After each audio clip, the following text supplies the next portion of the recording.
There's one place in Dubai that you don't realize what it is when you're in it. Dubai is different. It is building its identity today. Let's talk about Dubai today. Dubai is a place everybody thinks they know. Glittering towers, golden desert, and a city that rose out of sand in just a few decades. But every time I return, I realize something. Dubai isn't just a destination. It is a mirror of our century. Fast, ambitious, unpredictable, and surprisingly human. It is so focused on its future, it is always about what is next. The first time I went to Dubai, I was expecting a futuristic postcard. But besides all these high rise buildings, I have also found tiny, intimate moments and people chasing dreams far from their home.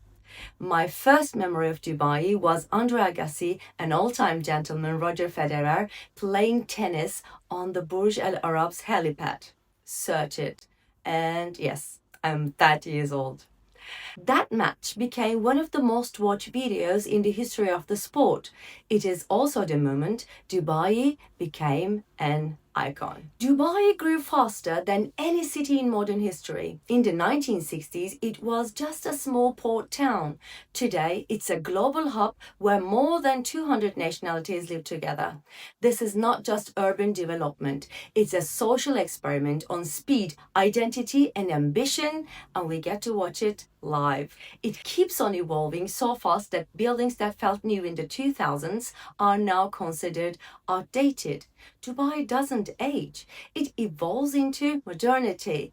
It made me question, what does modern life really mean for us?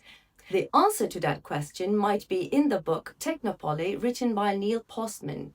There, he explains how modern societies surrender their culture to technology. Dubai is the most fascinating example to that thesis, or maybe not, depending on your perspective. Technology does not just serve life here, it shapes it. From smart systems to artificial intelligence, from desert infrastructure to climate controlled everything. Dubai shows what happens when a city decides to rewrite reality. In that case, I believe we can ask the next question. If life becomes frictionless, what happens to culture? You'd probably think the friction would come from its contrasts. You see, Dubai stands between two time zones, the ultra-modern skyline and the ancient desert. One moment, you're surrounded by skyscrapers, and 20 minutes later, you're in a silent desert where time feels ancient again. In the silence of the desert, you understand the patience this city was built against. It is a reminder that under all this modernity, the Middle East still breathes its timeless rhythm. The contrast reveals Dubai's dual identity, engineered future versus timeless Middle East. The first image comes to mind when you think about any city, usually comes in the form of architecture. Same goes for Dubai, but it isn't only architecture. It definitely is not only wealth nor luxury. It gets deeper. When you can look closer, the scent of cardamom coffee, the sound of the call to prayer, the way people create home in a place where most are far from theirs.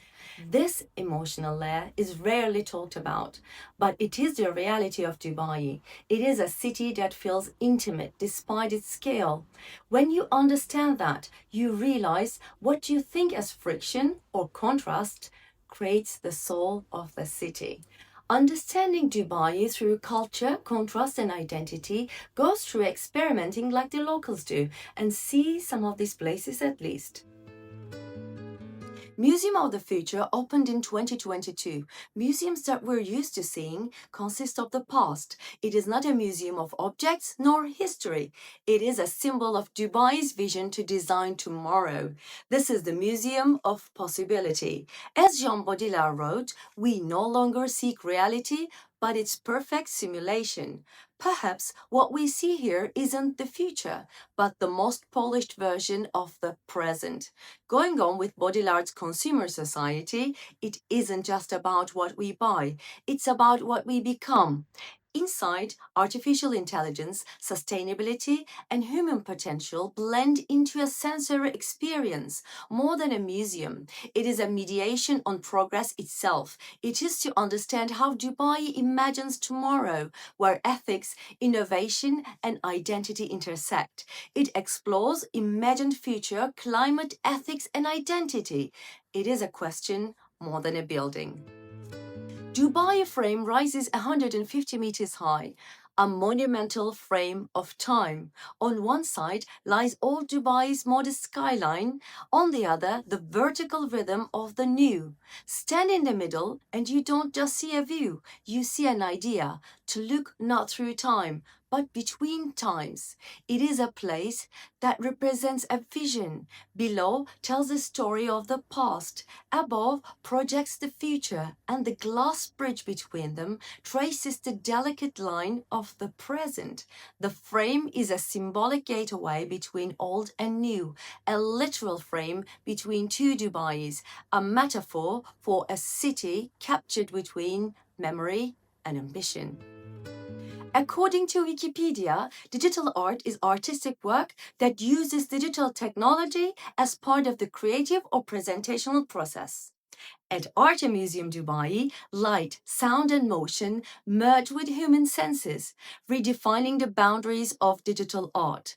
Here, time dissolves and space becomes emotion. The viewer is no longer a spectator, but part of the experience itself. What we see as visual spectacle is actually the choreography of data and design.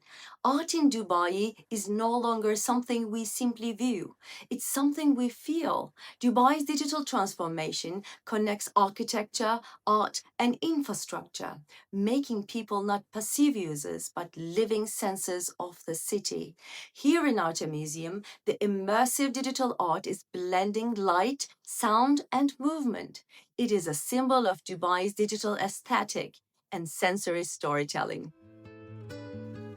The desert is Dubai's original identity. It is silent, ancient, fragile. The Bedouins moved with the rhythm of water and migration, an architecture of survival built in harmony with the nature.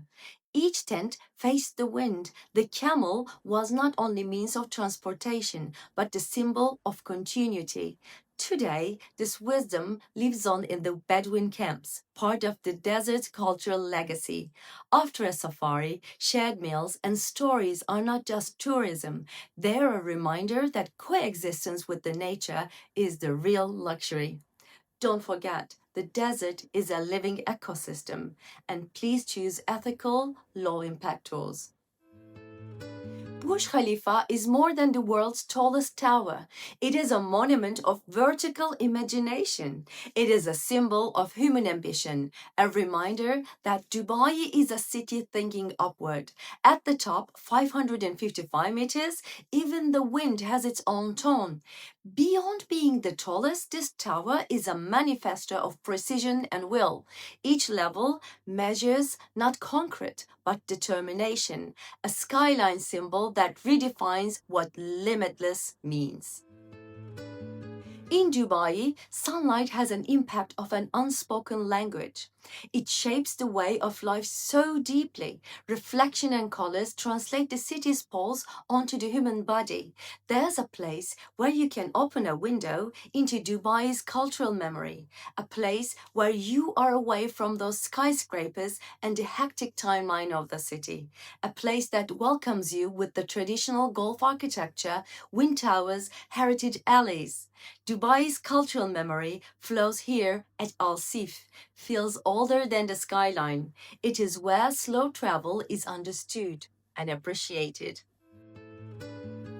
There's one place in Dubai that you don't realize what it is when you're in it. A palm-shaped island crafted by human engineering. Palm Jumeirah is not just a tourism landmark, it is one of Dubai's greatest engineering achievements. Built through sand reclamation without deep foundations, the artificial island marked the beginning of Dubai's city rising from the sea vision. The view at the Palm now reveals how this man-made geography evolved into an organized urban landscape. What I mean by organized urban landscape about Palm Jumeirah is highly planned, man-made cityscape where every island, road and shoreline is carefully designed instead of growing organically like a traditional city.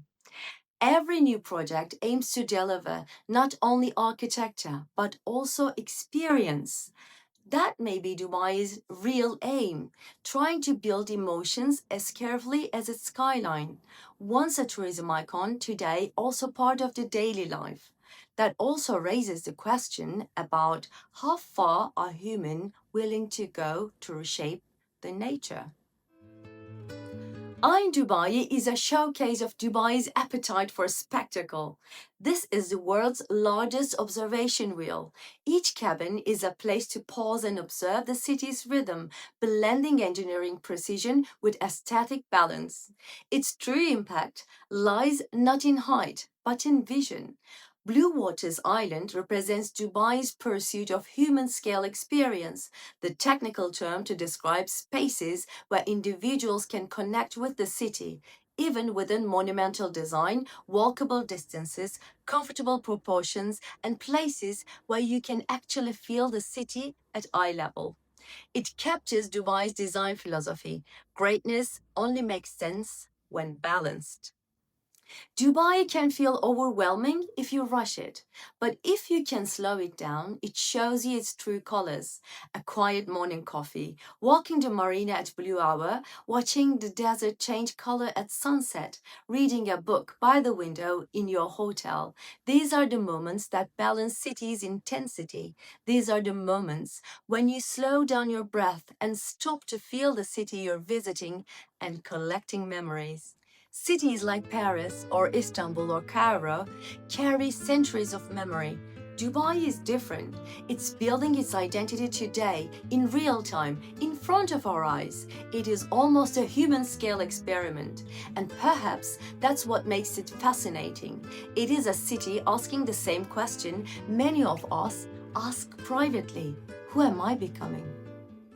If you enjoy slow travel, cultural storytelling, and destinations that challenge your understanding of modern life, you'll enjoy what's coming next. Dubai is the beginning, but the world is full of stories waiting quietly in corners. Follow me here and let's explore them together. Thank you for watching.